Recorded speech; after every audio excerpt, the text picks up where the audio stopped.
72,000 persuna li jgħixu l-Gżira u fil-lokalitajiet tal-madwar se jibbenefikaw minn xogħlijiet maġġuri li qed isiru fiċ-Ċentru Tas-Saħħa Tal-Gżira b'investiment ta' €1,200,000.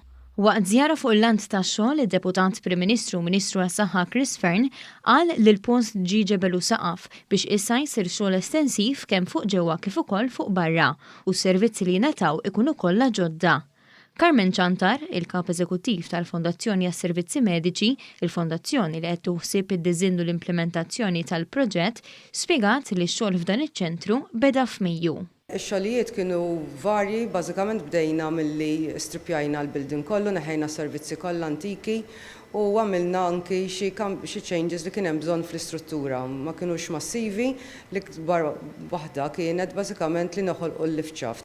Fil-fatt, l-aċċessibilità kienet l-akbar uġieħ ta' ras f'dan iċ-ċentru għaliex kif tidħol hemm taraġ għal fuq iżda l-ebda aċċessibilità għal min ma jistax jitla' taraġ fosthom anzjani u persuni b'diżabilità. Din il-binja hija binja li mbniet fin-1900s u ma kienx hawn lift ġo fiha li kien inconvenient kbir għal min kienet juża dan il-health center.